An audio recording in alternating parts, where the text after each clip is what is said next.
Hello friends welcome to my channel. आज के आमी रान्ना करब शस्य दिए आलका भाजा।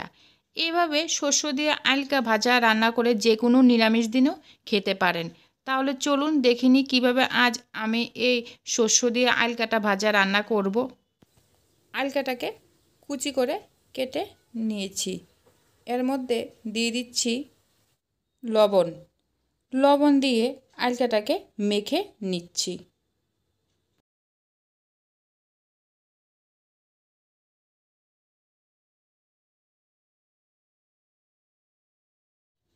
আলকাটাকে মেখে নিয়েছি। 5 মিনিটের জন্য এক সাইডে রেখে দিচ্ছি। কড়াইতে তেল গরম করে নিয়ে এর মধ্যে দিয়ে দিচ্ছি 2টা তেজপাতা, একটা শুকনো লঙ্কা। এগুলিকে কয়েক সেকেন্ড নেড়েচেড়ে ভেজে নিচ্ছি। দিয়ে দিচ্ছি হাফ চামচ কালো জিরা। কালো জিরাটাকেও কয়েক সেকেন্ড নেড়েচেড়ে ভেজে নিচ্ছি। এগুলিকে ভেজে নেওয়ার পর আলকাটা যে লবণ দিয়ে মেখেছিলাম হাত দিয়ে চেপে জলগুলো বের করে নিচ্ছি। দিয়ে দিচ্ছি আলকাগুলি। দিয়ে দিচ্ছি লবণ।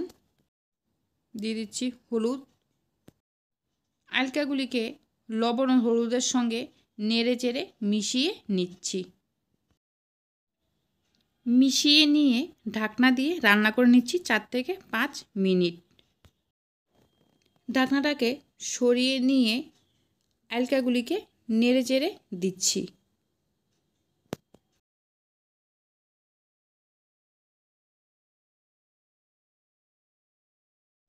দিয়ে দিচ্ছি 5 থেকে 6টা কাঁচা লঙ্কা মাঝখান দিয়ে কেটে রাখা। দিয়ে দিচ্ছি শস্য বাটা। এখানে আমি 2 চামচ শস্য বেটে নিয়েছি। বাটিটা ধুয়ে জল দিয়ে দিচ্ছি।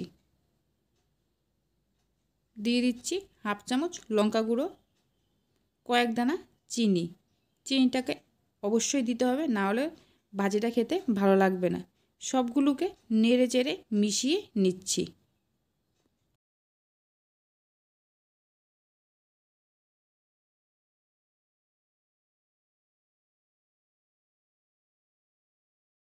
মিশিয়ে নিয়ে ঢাকনা দিয়ে রান্না করে নিচ্ছি।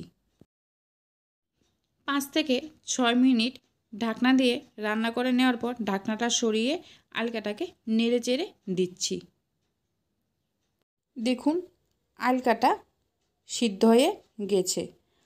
আমার এই শস্য দিয়ে আলকা ভাজি রান্না সম্পূর্ণ রেডি। আমার রান্না যদি আপনাদের ভালো লেগে থাকে তাহলে লাইক, শেয়ার, সাবস্ক্রাইব করবেন।